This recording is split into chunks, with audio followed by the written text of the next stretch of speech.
This is the Russian Dynamite, Masha Slamovich. Becca here. This is not America's Sweetheart, Xavion. It's Billy Starks. And the super fly guy, Trayvon Jordan. This is the fly side flyer, Jalen Brandon. Hardcore Princess, Jules Malone. Hi there, this is the Bubblegum Princess, Alexia Nicole. This is the Brazilian Wonder Woman, Christy James. This is the baddest black belt, Chennai Kai. This is Kid Bandit. The smash hit Joel Bateman. This is Robin Renegade. Cody Hawk. Brutal Bob Evans. And you are listening to Wrestling with Entertainment, one of my favorite podcasts in the whole wide world. What is good, everybody? It's your boy D'Angelo, and you are listening to Wrestling with Entertainment. Hello, and welcome to the show. It's Wrestling with Entertainment, the only audio experience on the web today, the trusted choice for interviewing all your favorite wrestlers every Tuesday and Wednesday on YouTube and Castbox, sponsored by Rogue Energy and Player One Coffee. I'm, of course, your host, James J., and it's a great day for wrestling, because we are wrestling with D'Angelo. What's going on? I'm good. How about yourself? Doing well, man. Doing well. Can you tell us what you got coming up next event-wise? My next event is actually in Colorado Springs, Colorado. This is my first time wrestling in Colorado. I'm wrestling for CSW. My mentor, Cowboy James Hunter, and one of my good friends, Marcus Minos, we're going to be in a trios tag team match for their trios championships, and I'm looking forward to it. That's awesome. Getting to team with your coach properly. Oh yeah, no, it's definitely exciting. And where can we find you on social media and merchandise? Most of my social media is either just D'Angelo Delivers or D'Angelo_delivers. I guarantee you, if you're involved in wrestling or you're a big fan of wrestling and you type in D'Angelo, you're gonna get me and you're gonna get Tony D'Angelo. So it's one of us. You pick and choose. It's a 50-50 shot. Exactly. And we look nothing alike, so yeah. I'm easy to find. And merchandise? So if you happen to stumble across my Instagram page and you go to my link that's in my bio, it'll bring you the link to my Pro Wrestling Tees shop, and that's where I do most of my merchandise. I also have limited merchandise that I take with me to shows, but my whole gimmick is that I deliver. So if you hit me up and it's one of the shirts that I have personally, I will make sure I hand deliver it to you or mail it to you. Impressive. So you're basically the mailman at this point. You're not just getting a shirt, but you're getting an appearance by D'Angelo himself. Exactly. It's a 2-for-1 special. And you don't have to go looking for it. All of the links to all his social media will be in the description of the video below, but on YouTube and Castbox. Alright, let's get into it. You work for Phoenix Wrestling Experience and Pro Wrestling Turbo. Could you tell us about your relationship with those companies? Yeah, so at the beginning of last year, I believe, is when I started working full time with Phoenix Wrestling Experience. I kind of, my goal was to get away from home.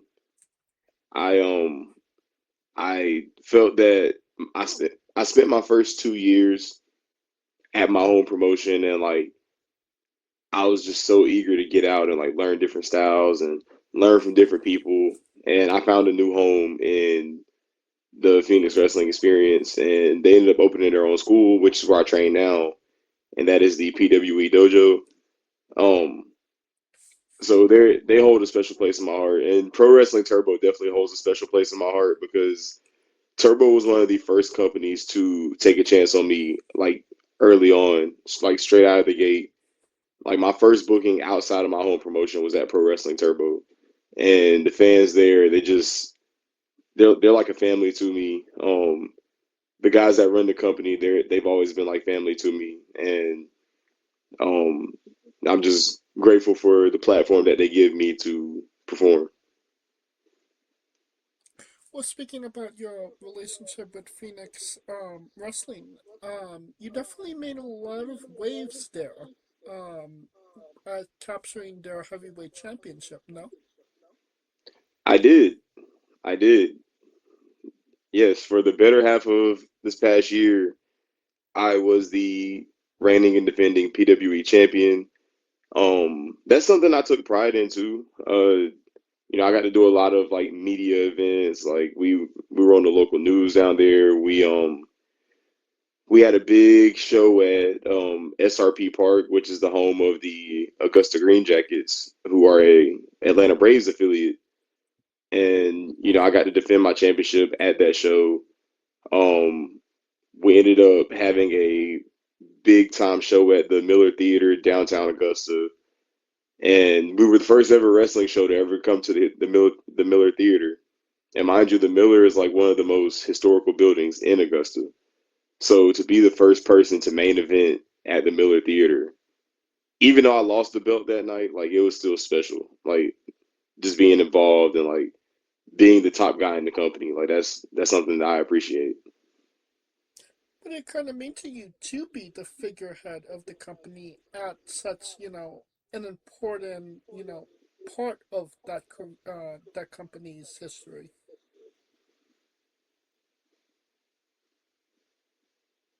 Hello?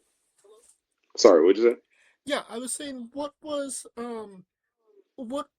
did it mean to you to kind of be that figurehead of Phoenix Pro Wrestling Experience at such, a crucial time in their history?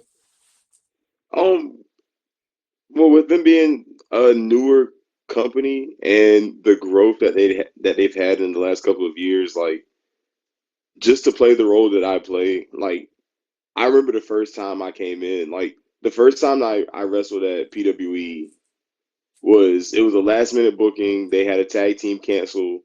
They were like, "Hey man, we need you to tag with somebody and like just come down here and fill a spot."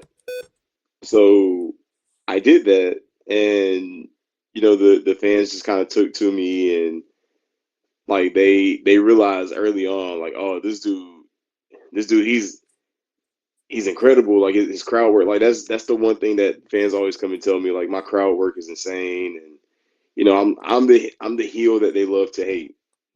Like I've I've gotten booed out of that building so many nights, and it's to the point where like anytime I come out and grab a microphone, like I can't even get words out because it's just a roar of boo, D'Angelo Suggs, like, and they don't stop.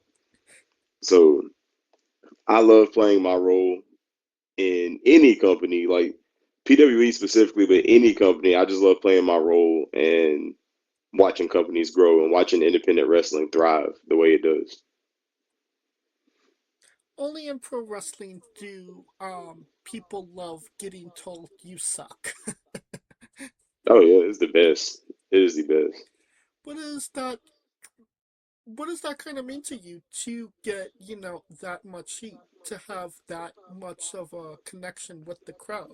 Even though, it's obviously on the negative side, but in the most positive way. Well, so that's where a lot of people kind of like miss out on opportunities in wrestling because they want to play bad guy, but they want to win or they want to like be the spotlight.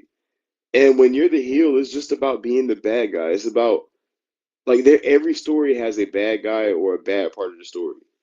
I love being that bad guy or the bad part of the story. And I love giving the payoff to the face by getting that reaction at the end of the night.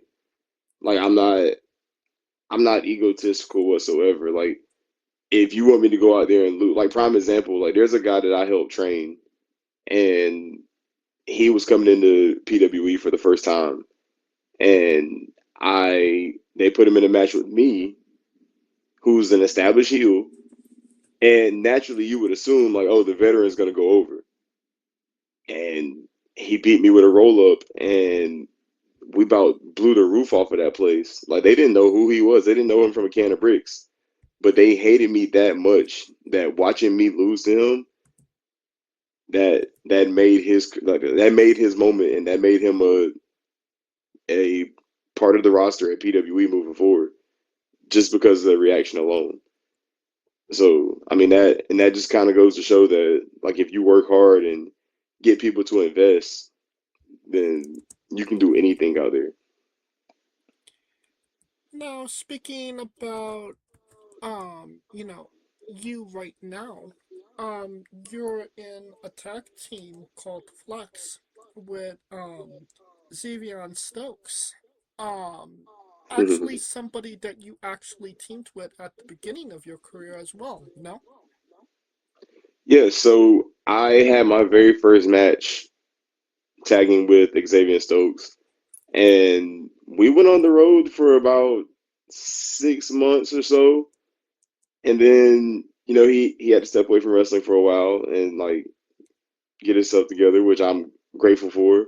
And like when he was ready to come back, like we came back, and our first night back tagging together in 2 years, we won the tag team championships at Turbo, which we're still the Turbo tag champs. And that was something special for both of us. It was our first match back together. It was his first time winning the championship. Like he's hands down one of my best friends in this business, and like I'm just grateful for him and grateful for his career as well. Like he's doing amazing. Was that kind of like a full circle moment? Absolutely.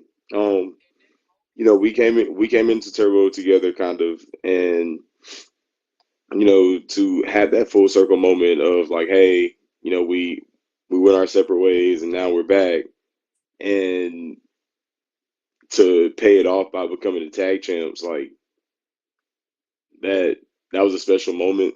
And I'm grateful that we got to have that moment together. I feel like we needed that. And I tell them all the time, like, man, we're two of the hungriest individuals in the area. Like, we just gotta continue to be consistent. Now, that being said, obviously tag team partner, obviously friendly with each other. What's a pet peeve about them that you just don't understand? Whew, I have a list of pet peeves that I just don't understand. Like I love the kid to death, but there are times where I have to remind him to eat, because we will go all day talking and get ready for matches and driving to shows, and he'll get food. Like we'll stop at a gas station or at a store or something, and he'll get food and he just won't eat it. And I'll have to look at him and be like, "Hey man, eat." He's like, "Oh yeah, you're right."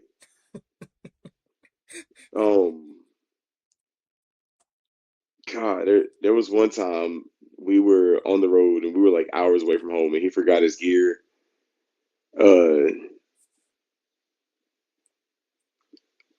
like I said, I have a list of pet peeves on that dude. Like if I did that, I'd be sitting here talking about it for 5 hours. Like genuinely. Okay. Already planning that heel turn on Xavier. Nah, he'll never expect it. To be fair, even if I told him I was gonna do it, he would forget, and I would still get away with it. Like, but nah, I love that dude, man. He's a character. He's hilarious, man. Like, but he's genuinely he's a good guy. Like that. He's one of the most passionate people I know, and I'm just lucky that we are able to tag together, even if it's on occasions. Now, kind of going from we talked about, your first matches. Early on in your career, you did have an opportunity to wrestle Martin Stone, WWE alumni Danny Burch. What was that experience like, especially at that time, being, a newcomer? So we didn't have a match on a show against each other. He came in. It was a month after my debut, and Martin just kind of he came in and did a seminar at the school I was training at, and we had a show like the next day.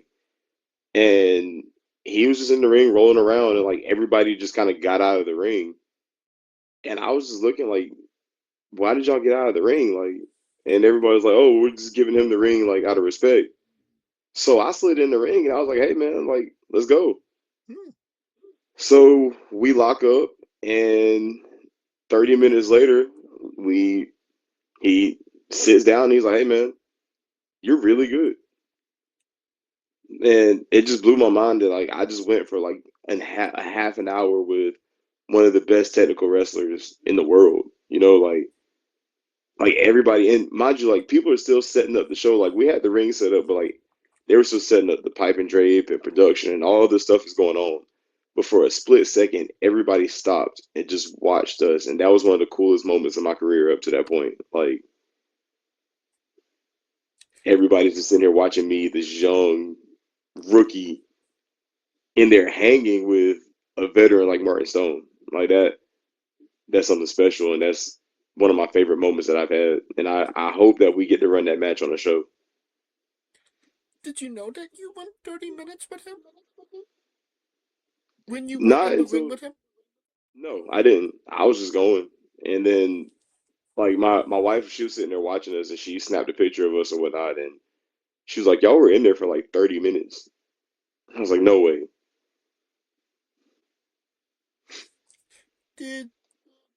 I mean, obviously, really early on in your career,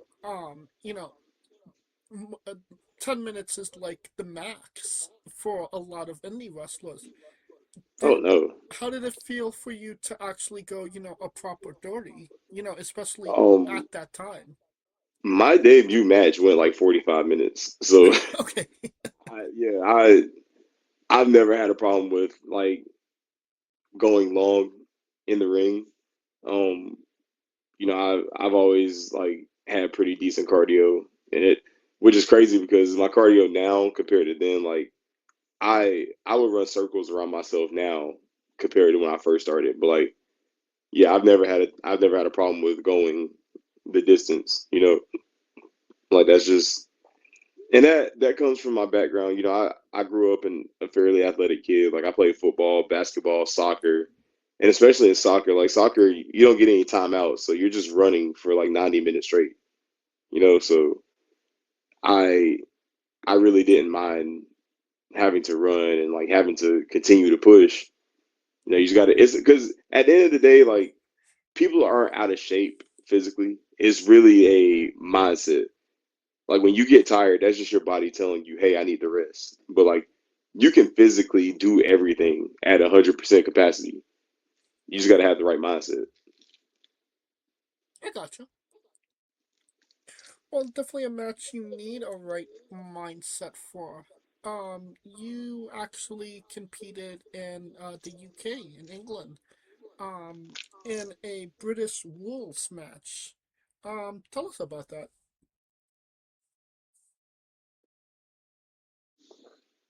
Sorry, go on. Oh, you competed in the UK in a British rules match? I did. Tell us I about it. did. So that match was very interesting. I it was the main event. It was my first time ever in the UK. Uh, and if anybody's not familiar with the classic British rules, British rounds matches 5 rounds. I think it's like 10-minute rounds or something like that. 5-minute rounds. 5-minute rounds. Yeah, I don't know. So you have 5 5-minute rounds, and it's basically set up like a boxing match, but it's a wrestling match. But there were so many rules, like you can only throw like 3 open fist punch, like close fist punches. If you threw your opponent over the top rope, you were disqualified. Like a bunch of crazy rules. And I'm in there with a veteran in Sir Ryan Matthews, who's phenomenal talent, by the way. Like he's really good. He's really good at the fundamentals, and like he taught me a lot. Like I won the match, but like he taught me a lesson or two in between. So What were some of the differences you saw wrestling in England compared to United States? I feel like it's more of a competition there. Um, the crowds are more. I feel like the crowds in this is going to England was my second time leaving the United States to wrestle, and like because I've wrestled in Canada as well, and one thing I'll say is like the crowds there they care. Like it felt more of like I was at like a sporting event, like a football or basketball game, because that's the type of energy the crowd has. So like, but in ring wise, like I would say Canada is very similar to the U.S. style. Like I mean, it's right there. So like, Right. it's a lot of the same fundamentals, but in the UK, it's more of like this is a fight. You know, like we can grapple, we can do all this stuff, but like at the end of the day, this is a fight. Like if all the grappling doesn't work, you got to be able to go blow for blow. And I went blow for blow with one of the best in the UK. I would say that for Canada, the real fight is getting over the border or dealing with border control. Border control is actually easy. So as a professional wrestler, as long as you have like a not necessarily a work visa, but just a document stating that, hey, I'm coming over here to do this. Like I'm coming over here to wrestle. This is how much I'm getting paid. Like this is what I've agreed to. This is the amount of time I'm going to be here. Like I went twice last year and I didn't have any problems. So Good to hear that. Going back to England, it obviously end there with a big name, main event of the show, and it's your first time ever in the UK. What does that kind of mean to you to kind of be trusted with that position? Even though it was your first time ever competing for that promotion and in their country. So we had built up the storyline for months leading into it. And this all spanned from a friend of mine who I met on TikTok being involved with the company and him going to his guys and being like, hey, like this is really good American talent over there that I would like to bring in and like manage. And that's really where it started. Like me just being nice to a guy on TikTok, and it led to me becoming a main eventer in a foreign country. Like I don't even know how to explain it, but when they told me I was going to be the main event of the show, I was like, man, I'm going to give you guys everything that I have, and I did. Moral to the story: be nice to people. Exactly. And I was going over to the UK. I am interested. What was you eating there? The food, some of the food was okay. Um, I'm on a very strict diet because I'm down like 70 pounds. Like I've lost a lot of weight, and I'm trying to tone it up and build more muscle. Uh, but Nando's is really good. Like if you go to the UK, you have to try Nando's. Like Of course. it's kind of a law. Um, Nando's is really good. Starbucks is horrible there. Like I am a Starbucks person. I go to Starbucks almost every day. But Starbucks over there was horrible. Like 0 out of 10. Um, a lot of the food was like very salty, and I don't like salty food. But there were a couple of spots that were really good. Like there were a couple of places that we went to. There was a there was a like grocery store that we went to a couple of nights and just like grabbed food because we were just on the go. And they had like these packs of like pre-cooked chicken that were so good. Like it was just little like chicken breast and like grilled chicken in it, but it was so good. It was seasoned perfectly. Like there was one night I had one that was like lemon pepper, and like it was really it tastes better than anything I've had in a restaurant. Well, jumping over, the border. Speaking of your time in Canada, you wrestled Michael Allen Richard Clark, right? The second time I did, yes. I mean, he's a pretty big name in Canada. What was that match like? Oh, dude, Clark is, in my opinion, Clark is one of those guys that should be on television right now. He pushed me. He pushed me to my limit. He, he was like, "Hey, we're the opening match. They want it to be fireworks, so we got to go." And that we did. Still one of my favorite matches I've had. He was the first person that I got in the ring with that tested my cardio too. So like that I was grateful for. Now, you actually got to compete for MLW as well. Obviously one of the bigger independents out there today. What was that like? So that was another full circle moment for me. I showed up at MLW for the first time like a year before that match, and they came into Atlanta, and I live like 3 hours from Atlanta. So me and a good buddy of mine, we drove up, and we just kind of helped with ring crew and like just helped out during the show. And I told him, I was like, "Hey man, we need to be the last people to leave this building." So we stayed till the very end, helped them like up until like the management had to like lock the doors or whatnot. We were there, and we showed up and did it again, and then we showed up to a few more shows, and then the producer pulled me aside and was like, "Hey man, we would like to bring you on crew."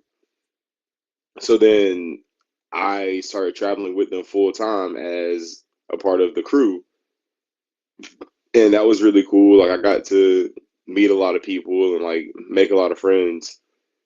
So then December came around, and I fly up to New York. I land at like midnight, and I get to the hotel, and the producer sitting at the bar, and he's like, "Man, I got to figure out this dark match spot. Like, I have a guy coming up from Florida that was supposed to bring somebody, but his guy couldn't make it." And so I'm like, "Who's the guy from Florida?" And he was like, "Oh, it's Ariel Dominguez." And mind you, Ariel Dominguez is somebody that I met when I first started training to be a wrestler. So I've known Ariel for like 5 years now.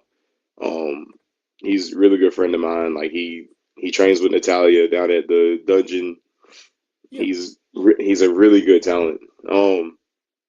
So anyways, Ariel walks in and he sees me and like he runs and gives me the biggest hug, and producer's like, "Y'all know each other?" I'm like, "Yeah, man, I've known this dude forever." And he gets to talking to Ariel like, "Hey man, we got to find you an opponent." And I was like, "Well, I bought my gear, and I say it jokingly." So then the producer walks away, and I get to talking with Ariel, and a couple of minutes later, producer comes back and he's like, "Hey, I found you an opponent for tomorrow." And Ariel's like, "Well, who is it?" And he points at me. He's like, "This guy." And I was like, "Wait, what?" I was like, "You being for real?" He's like, "Yeah." So I start like, my heart starts racing. Like I'm losing my mind because I'm like, dude, I didn't expect to even get on MLW's radar for like another like 5 years, because I'm only 3 years into the business. Right. So day of the show comes, and I'm so nervous. Like I'm just kind of going through the motions, like helping with setup and stuff, and like I have my headphones in my ears all the time just to kind of like calm my nerves a little bit. And man, like I was nervous up until the point when I hit the curtain, and and I'm walking down the aisle, and this old lady sticks her arm out, and like the ramp was kind of elevated, so like her arm was like at my foot, so I just kind of like threw a kick at her arm, which I didn't kick her, of course, but like I did that, and the place erupted, and they were like, "Boo!" And I was like, "Okay, this is just like any other show I'm on." So, dude, we went out there and we had a fun match, and management liked the match, and I'm grateful for that opportunity. I'm grateful for everybody over at MLW, and I really hope that it leads to more. I feel like I have more to prove, and I feel like I've gotten better since that match. And I would just like the opportunity to show them again that, D'Angelo delivers, like. Oh yeah. And and you've had a couple of great moments in your career. Are these moments you take in the moment, or is it something that kind of sets in afterwards? Like, wow, I did this. Yeah, it's kind of one of those like it sets in afterwards because like I still look back now and I still think it's crazy that I've done some of the stuff that I've done in wrestling in this little bit of time that I've been involved. Like I, but I also on the flip side, like I'm my own biggest critic, and I feel like I should be doing more than what I'm doing now. But like a lot of people will tell me, like, dude, you're 3 years in and you've done a lot of great things. Like you're on the right track. But I don't allow myself to be content because if you get content, then you'll just kind of like float and stay where you are, and like there's no room for improvement if you're happy with where you're at. Right. Yeah, I feel like so I'm always hungry and I'm always ready for the next opportunity. Like anytime someone asks me like, oh, which match is your favorite match? My answer every time is the next one. Right. No, being backstage for MLW for as long as you was, I can't imagine that wasn't a learning experience in itself, because MLW low-key has like a good production value to it as well. So what were some of the things that you learned, maybe not in ring, but just being, kind of an outsider looking in, so to speak? So I got to listen to a lot of like the like behind the scenes stuff, like as far as like how they structure matches for TV, how they do different things, and like how producers want certain things done. Because like at that level, like there's different producers for different matches, and like there's like it's just a bunch of craziness going on. But like I just kind of sat there and soaked it all in, and like I just started applying little things that I learned here and there, and I realized that by applying that, like I kind of started to separate myself from some of the talent on the shows that I was on, like on the smaller independent level, because I was kind of like I was trying to live up to the expectations of what MLW was looking for, and I feel like I became a better, not just a better wrestler, but a better character and a better performer from watching and taking the critiques that they gave other wrestlers and applying them for myself. Like they have some really smart people doing producer work there, and getting to pick their brains and like understand their philosophy and like how they view professional wrestling. Like that's something that I love, and I'm glad that I was able to be in those situations and just learn. Were you able to have conversation with guys like Baron Corbin, Karrion Kross, Matt Riddle? I know a lot of them are down there at Oh yeah, MLW all now. three of them. Especially Matt, dude. Like Matt has been so cool. Like he's always like anytime he walks to a room, like he speaks to everybody, like shakes hands, like he's always willing to give advice. He gave me a lot of advice after my match there, and he was just like, yeah, man, like you just gotta get out there and like feel your character, like work your character, like make them believe in your character. Like you believe in yourself or you wouldn't be here. But like you gotta make them believe it. And like that him taking the time to do that really like meant something to me because like he had like two matches that night. Like he didn't have to sit here and take the time to like give advice to the dark match guy, like Right. but he's been really cool. Alex Kane, he was another one when he was there. He was Suplex really cool. Assassin.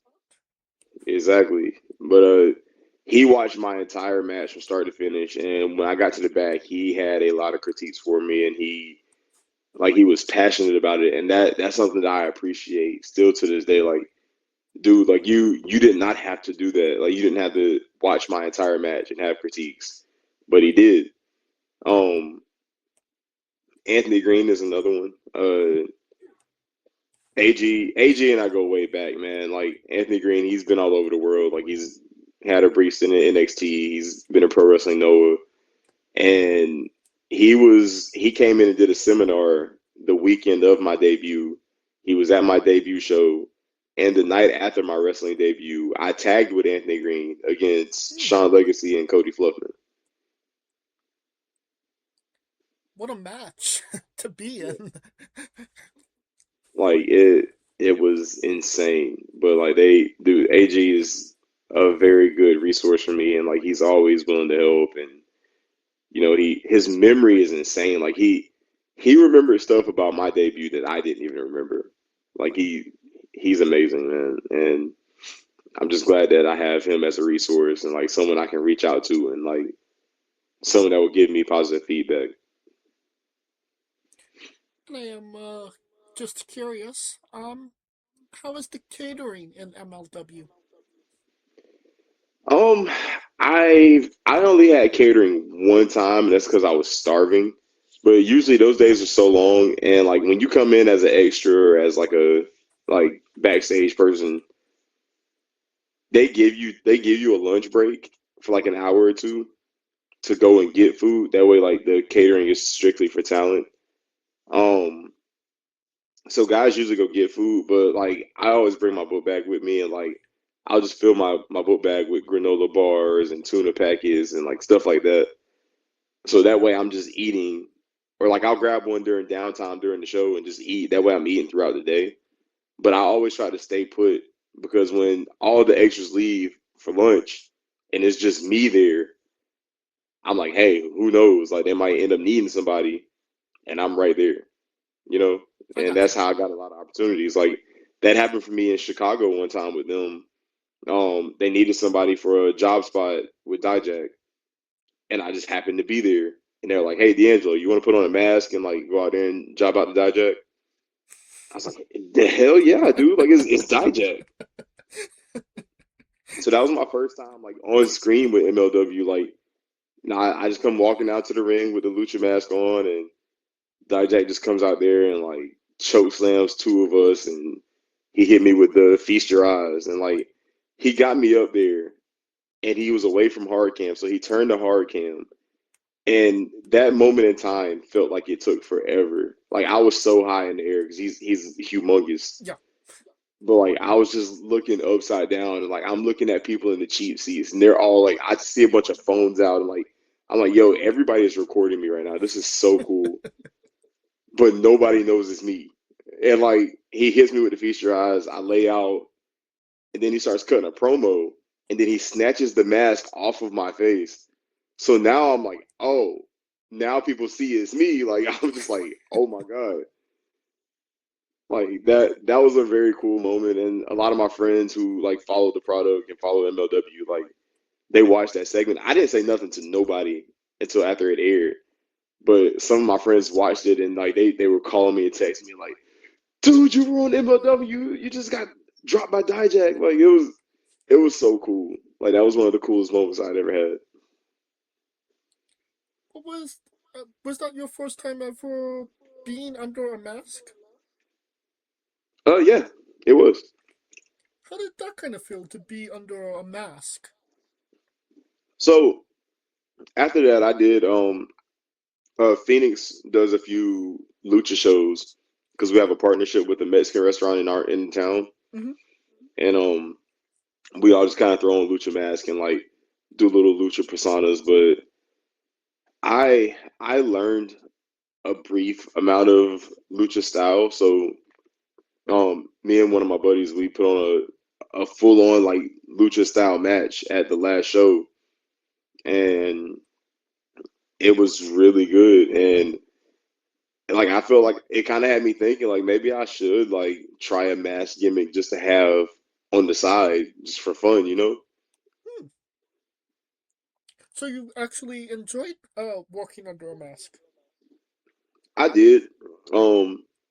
I really enjoy lucha style personally. You know, and it's kind of a callback to my heritage. Like I am a first generation wrestler, but you know, my family being from Puerto Rico, like lucha is really big in Puerto Rico, and like that's one of my dreams is to wrestle in Puerto Rico. And you know, I wouldn't mind doing that under a mask, like just to pay homage to all the luchadors that have come from there. I got you. Right. Well, another name that you've been in the ring with, WWE alumni, James Elsworth. What was that like? That was the simplest and one of the most fun matches I've ever had. Um, he hosted a taco and margarita festival here in my hometown, and I got hit up about it like last minute. It was like, hey, we need some guys to do the show. Like James Elsworth is running it, and when they said he was running it, I thought he was just booking the show. I didn't know he was going to wrestle. So I get there the day of the show, and I'm the first wrestler to get to the building. And he's kind of like running around like a chicken with his head cut off. We ended up like not having sound. Like he was trying to find referees. He needed some more guys to be on the show because he didn't really advertise the show. They just advertised the Taco and Margarita Fest. So we didn't have a lot of workers. And I just started calling people, and like I was able to get a few guys to come out and wrestle. I ended up getting us a referee. I ended up getting us. I knew somebody that worked at the baseball stadium we were in, and I was able to get us music. And he was just so grateful. And like, we got to the locker room, and he was like, "Hey, we got to put this show together. Like, we got to start putting matches together." Like, and he looked at me. He was like, "Watch this." He's like, "Who wants to work me?" So everybody raised their hand. And he was like, "Too bad, I'm working D'Angelo." And I just kind of chuckled. And he was like, "Yeah, man, like you were my right hand man today. Like this wouldn't have happened without you. So thank you. Like I appreciate you. Like you're a great talent. Like, but man, we went out there and we had a very simple match. It was so simple, but it was so much fun. And like that kind of like taught me like, and it reminded me like there's no need to be doing this if you're not having fun." Low-key, it sounded like you actually booked that whole show. Like you were a producer. I guess so, right? Like maybe I should try my hand in producing. I'm assuming that was kind of during the time of the MLW run? Yeah, for sure. Or slightly after. So you had some ideas of what to do from knowing what you had done in MLW or what you have seen in MLW.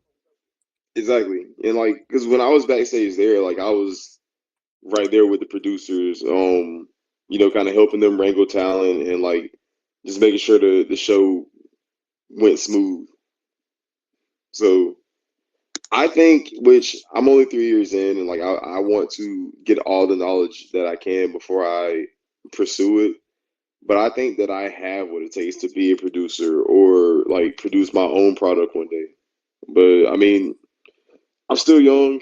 The future's still bright, so I don't really want to pigeonhole myself and like not focus on my in-ring work right now. So Right. Another cool experience you've had is that you were actually featured on the news. What was that like being on, the TV proper? oh, it was great, man. It was. I've been on the news a few times now with wrestling. Uh, I feel like every time I win a championship, I end up on the news talking about it. It's no different than what I'm doing right now with you. Like, just get out there and talk and like promote myself, promote the brand. Like, it's very cool when, especially the first time I did it, because I won a championship in my rookie year and I was on the news. And the championship I won was the Soda City Championship. And then the segment that I was on the news was called Soda City Live, which was kind of cool. Like they had no connection to each other, but like it was just the irony of the situation. And like I being able to do that in my community and like people who knew me, seeing me on TV and like freaking out about it. Like that was such a cool experience. And like, I enjoy doing interviews and doing the news because like it makes me feel like I'm a step closer to being that TV star that does this every week. I gotcha. Well, going from cool experiences to bizarre ones. I think it's time for D'Angelo's Bizarre Adventure. You're a pro wrestler that goes up and down the roads, and weird, crazy, and bizarre things are bound to happen. Can you tell us a road story that fits that description? Oh boy, first one that comes to mind. Me and my buddy, we flew out to do crew for MLW in Los Angeles. Hmm. And the trip was going so good. Like we did the shows, and my dad's from LA. So I got to go see a lot of my family. Like I saw my uncle, my aunt, a couple of my cousins. Like, so then my aunt lives in Apple Valley, which is about 2 hours out of LA. Yeah. So we drive out there that day, and then our flight was at midnight to come home. So we go to driving back home. We go to driving back towards the airport at like 8 o'clock that night. We get to the airport at like 10:30, thinking we're just gonna board our flights at midnight and be on the way home. And they cancel our flight. Like the airline cancels our flight out of nowhere with no warning, no reasoning behind it. So now I'm stranded in LA. I had just turned in my rental car, so it's not like I had that to fall back on. So we ended up having to like fork out money and pay for flights just to get home. And I was livid because it went from because it was a Sunday and I had work that Monday. And I was a teacher, so like I had to be at work. Right. So it went from me because I would have got back at like 5 a.m. Monday and been able to get to work and just like, kind of thug it out and just kind of go to work sleepy. I ended up not flying out of LAX until 5 a.m. the next day. Oh, God. And then I had a layover. I had like a 4-hour layover in Tennessee before I even got home. So like by the time I got home, it was late Monday night. And so I had to turn around and go to work on Tuesday. And it was rough. Well, I think you did the right thing. As somebody from Los Angeles himself, you don't want to be stranded in Los Angeles. Oh yeah, no, trust me. Which I say my dad's from LA, but he's actually from Long Beach. And I could have easily went back to Long Beach and like stayed at my uncle's or like stayed with somebody I knew, but I was ready to go home. Yeah, I get that. You mentioned that you're a teacher as well. What's that experience like? And has it in any way helped you as a pro wrestler? I feel like it does because like, especially as a heel specifically, like, you get a lot of heels that they just want to come out there and be dirty and nasty and like say a bunch of like foul, like I'm not saying like I don't cuss. Like sometimes like I slip on occasions, but like I've learned how to work the heel style for all ages. So that way like parents feel comfortable bringing their kids to shows. Like I will go back and forth with kids at shows the same way I go back and forth with kids in the classroom. Like, and it's hilarious. Like the kids love it. Like they love coming to shows because they know that, oh, that dude with the do-rag, like he's gonna talk trash to me and like I'm gonna talk trash to him. And like it's funny. Like he's the bad guy, but like he's still gonna laugh and take pictures with me afterwards. Like that I want wrestling to be a safe space for all people, especially children. Like I've always been passionate about children, man. Like I grew up raised by a teacher. My mom was a teacher. A lot of people in my family went into the education field. Like, so we've always been passionate about working with children and like seeing children have success. And like, I don't know, man. It's just something about like I think back to when I was a kid and how much emotion wrestling brought out of me.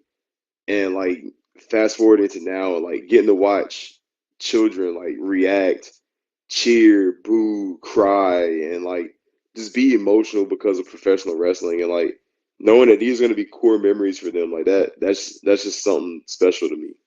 And I get that same like feeling when I'm in the classroom and I watch my kids like grow and learn and develop the way they do. Okay. Now, it's time for the colossal question. Let's say they're making a movie about you. Every movie has a soundtrack. What would be the first 3 songs on your movie soundtrack? This is probably one of the best podcast questions I've ever gotten. Yay. Wow. Wow, I gotta put some deep thought into that one. Hold Pull up your on. Spotify if you need to. Hmm. Hold on. Yeah, I gotta pull up my Spotify because that's a really good question. There's no shame in pulling up Spotify.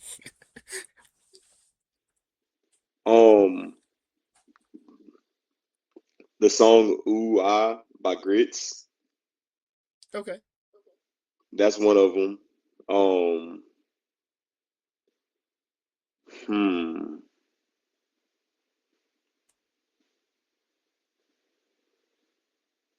Uh, "The Man" by Aloe Black.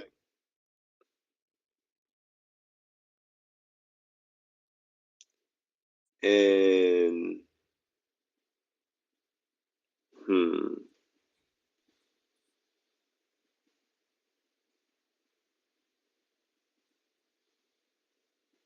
Hmm.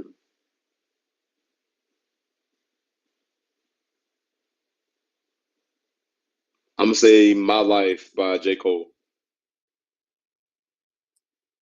Okay. Definitely a solid 3 picks to say the least. Now that we have the soundtrack down, everybody knows you get the soundtrack first, then you write the script, and then you go the casting. Who plays yourself? And you can't say yourself because you are obligated to make a Stan Lee-esque cameo. Oh, I would definitely make a cameo. Um, hmm. I don't want to be cliche and say like Michael B. Jordan or something. Um,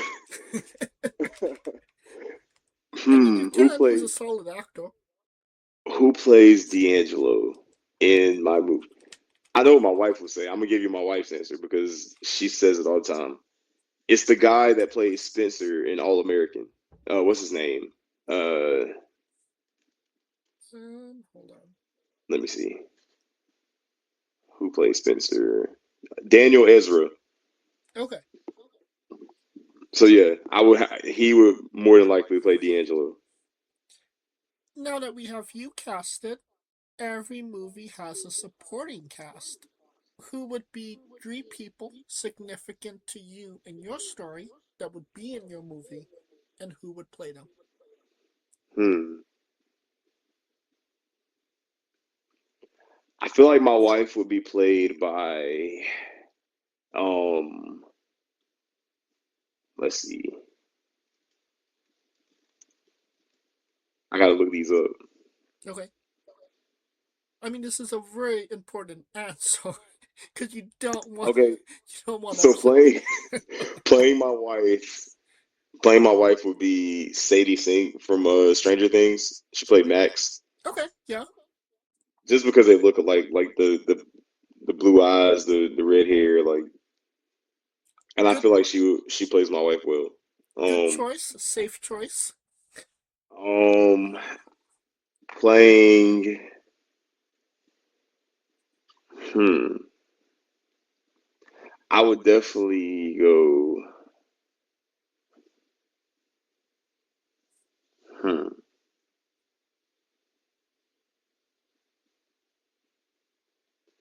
trying to think. Oh, definitely, Cody Fluffman because he's one of my trainers. But I would have Jack Black play Cody Fluffman just for just for the comedic relief. I could definitely see that. Yes, 100%. And then,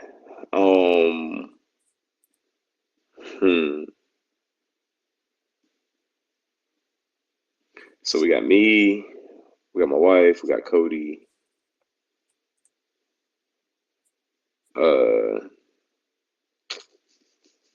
Who else will play who? Okay, we were talking about my tag partner earlier. Who plays old xavion Stokes?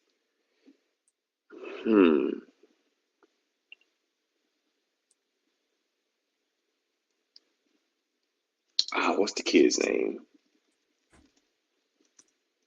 What was he in?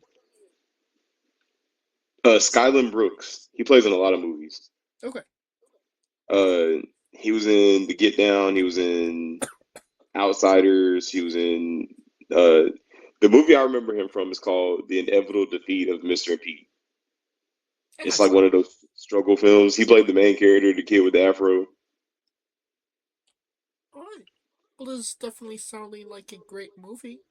A blockbuster, to say the least. And you could pre-order the tickets now. I wish. On to the controversial subject. Pineapple on pizza. What's your stance? I love it. So, what was that? Like, what is your stance? Well, my stance is I don't really have a stance because my mother was actually allergic to pineapple. So pineapple in general is just something I was not around. I would say that I kind of lean more towards anti because I've never had it, but I wouldn't order it as well. So if there's an option between sausage or pineapple, I'm probably going with sausage. Nah, I like pineapple on pizza. It's really good. Alright, so pro pineapple on pizza. Alright, what's your spirit Pokemon? Charmander. Sweet.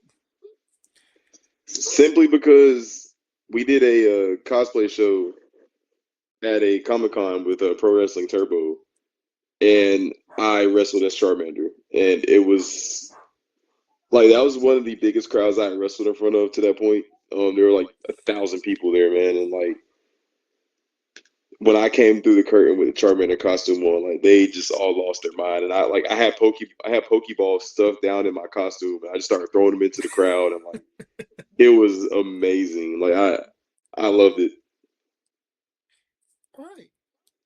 Now, we love the late great Tracy Smothers on the show. Do you know the acronym for Doug? THUG. I feel like I know this. I feel like I should know this because Tracy Smothers made the throat chop like his thing, and that's one move that I do all the time. What would you like me to spell it out for you? I think I know it. Okay. Oh, it's T is for terrible. I know that. Yes. H is for hell. Correct. U is for ugly. Yes. And G is for jail because a thug can't spell. That's what it is. I remember it. Yes. It's been a while since we had somebody remember Tracy's slogan. Like I said, we'd love the late great Tracy Smothers, trying to keep the memory alive on the show. Nah, man, Tracy's a legend. Oh yeah. Weirdest question you'll be asked on a wrestling interview, hopefully. Would you ever consider wrestling a Rock? Not Dwayne Johnson, not the country, an actual physical Rock. Listen, brother, I've wrestled a broomstick. I've wrestled myself. I've wrestled the Invisible Man. Like, me and that Rock will go 30 minutes and it'll be entertaining. Well, just for context, there's this wrestler named Psycho Mike that indeed wrestled a Rock for over 15 minutes in a Tungsten Man match. That's an Iron Man match that lasts for 2 weeks. Oh. Yes. Quite the spectacle. On a more serious note, where do you see yourself in 5 years? 5 years, I hope that I am signed somewhere on television. Because in 5 years, I will be 31, and my goal is to be signed by 35 and to be done by 40 unless I'm on a contract. I love professional wrestling, but I don't, and my mindset may change, but I just don't see myself going past 40 in ring because I don't want to be 60, 70 years old and like my body's beat up and like I can't walk and like I'd rather walk away at 40, especially if I'm not on TV.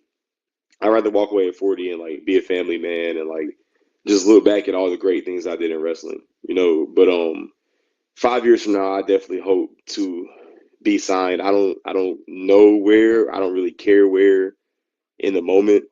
I just want to go somewhere where I can showcase my talent and somewhere where I can grow and learn and just be the best version of myself that I can.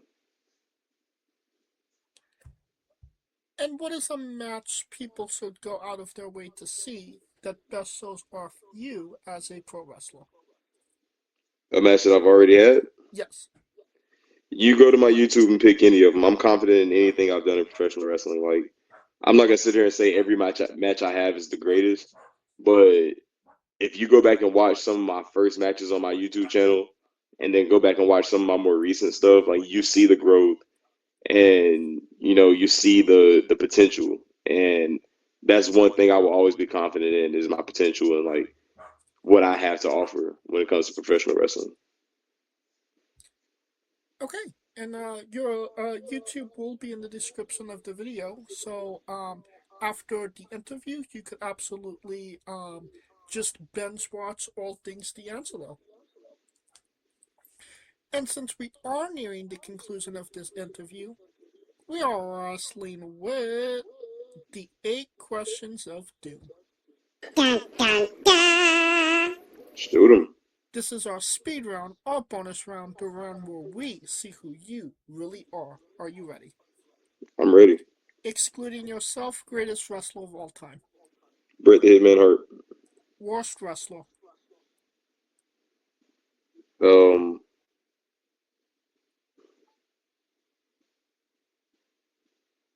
I don't know. Would you like our default answer? Sure. You have chosen Eva Marie. Ouch. You're main eventing WrestleMania for the World Championship. Who is your opponent?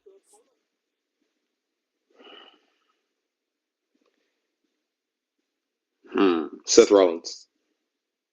If you could come out to anyone's entrance music, past or present, who would it be?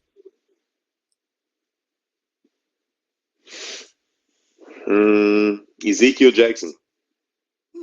Definitely a solid song for sure. Finish the sentence. Kayfabe is A mystery. we would have also accepted. Tastes great on toast. Squash. Vegetable or fruit? A match. I will accept that answer. New Japan wrestler Tai Chi. His ring gear gets smaller every year, revealing more of himself to the world. My question, what is the appropriate trunks to butt cheek ratio for ring gear?